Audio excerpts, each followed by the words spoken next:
Est-ce que tu peux nous raconter ce que ça veut dire finalement être intrapreneuse, ça signifie quoi?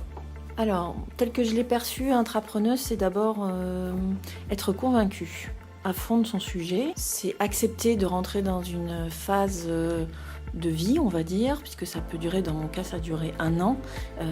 C'est un peu comme je le vois un peu comme une grande vague qui te prend d'un seul coup et qui t'emporte.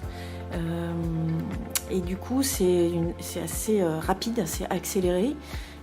Donc il faut être prêt, un peu comme le surfeur, à monter sur la vague, tomber, boire la tasse, remonter, s'accrocher, et puis au bout du tunnel, puisque la vague c'est un tunnel, peut-être l'apothéose, c'est-à-dire de réussir à avancer et à finaliser ton projet. Alors pas comme tu l'avais imaginé parce qu'il va être forcément différent, mais en tout cas tu auras finalisé quelque chose et tu en tireras une grande satisfaction quoi qu'il arrive.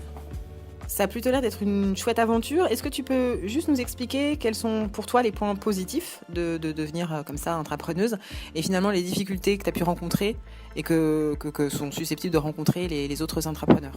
Les points positifs, d'abord, c'est une liberté. C'est-à-dire que dans notre vie professionnelle ou perso, on est quand même beaucoup dans des cadres et que d'un seul coup, on te donne cette possibilité d'avoir ton idée. Déjà, c'est ton idée, le sens que tu y mets toi, et après, tu vas défendre cette idée, tu vas t'engager par rapport à cette idée. Ensuite, ça te permet de développer, enfin moi, ça m'a permis de développer des compétences, d'abord de travail en équipe, parce qu'on se retrouve avec des gens, à travailler avec des gens qui sont intéressés par un sujet.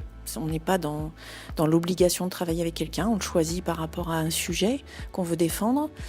Ça permet d'apprendre, ça permet de développer ses compétences parce que quand il y a des choses à faire, il n'y a personne d'autre que toi pour les faire, donc tu te débrouilles pour les faire, quoi qu'il arrive. Donc il faut trouver des solutions. Ça permet d'être plus agile parce qu'il faut toujours rebondir, il faut toujours se réadapter par rapport aux contraintes qu'il va y avoir, qui deviennent des forces. C'est ça qui est chouette aussi, c'est que du coup, dans l'attitude de l'intrapreneur, on va dire que souvent dans la vie, on dit que faire un choix, c'est renoncer. Là, quand on renonce, quand on est intrapreneur, quelque part, c'est plutôt un choix et c'est plutôt positif. C'est également l'occasion de se dépasser, de vraiment faire des choses qu'on ne peut pas faire dans notre quotidien, dans lesquelles on met du sens, donc qui ne nous sont pas imposées, et au rythme qu'on veut. Parce que du coup, là, on se retrouve dans un rythme très accéléré, qui est vraiment très agréable, très éprouvant aussi, mais très agréable. Et dans le cas de notre projet, qui s'appelle En mode parcours, c'était vraiment hyper concret pour nous, parce qu'on avait à peine trituré notre idée, et Dieu sait qu'on l'a triturée au début, que déjà on était dans le projet, dans la réalisation du projet. Donc on a vraiment été embarqués très rapidement et du coup ça c'est très appréciable. En ce qui concerne les difficultés, je dirais que le plus compliqué c'est la gestion du temps et de l'investissement qu'on veut y consacrer.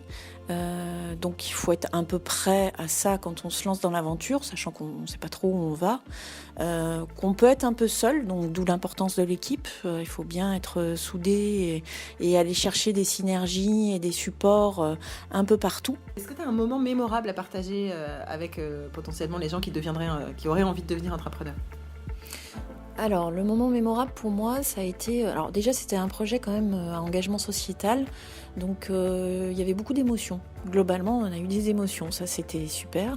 Et du coup, quand l'émotion a rencontré l'impact que notre idée avait développé, ça a été un grand moment pour moi. Je m'explique. C'était un projet pour des ados et par des ados. Et au moment où ils sont venus un peu pitcher, présenter leur propre projet, en plus ça faisait miroir avec ma situation d'intrapreneuse, j'ai trouvé que c'était... j'y étais concrètement. Pourquoi avoir phosphoré là-dessus? Pourquoi avoir mis toute mon énergie? C'était pour ce moment-là. C'est le moment où les gens pour qui on fait le projet, ça devient réel. Alors c'est peut-être pas tout à fait la même chose dans des projets où on est sur de la techno ou du produit, mais je pense qu'un entrepreneur peut ressentir la même chose, c'est-à-dire entre la phase d'idéation et le moment où ça se réalise, c'est quand même hyper enrichissant et hyper émouvant. Bénédicte, si tu devais donner un petit conseil à tous ceux qui hésitent aujourd'hui à se lancer dans l'aventure, qu'est-ce que tu dirais? Je dirais juste que on peut penser qu'on n'a pas d'idée, On peut penser qu'on n'a pas l'énergie, qu'on n'a pas, ça peut faire peur. Simplement, faut vraiment visualiser l'aspect d'intelligence collective qu'il peut y avoir dans ce genre de projet. C'est-à-dire que les idées, moi j'ai touché du doigt la façon de malaxer les idées à plusieurs. Et ça, je trouve que, et l'énergie aussi qu'on se crée, on a des hauts, des bas, on se relaie, on se relance, on se raisonne, on s'encourage. Et surtout, les idées finalement, et au regard des contraintes et des obstacles qu'on rencontre, finalement, on se rend compte qu'on a vraiment de la ressource et qu'on peut toujours rebondir.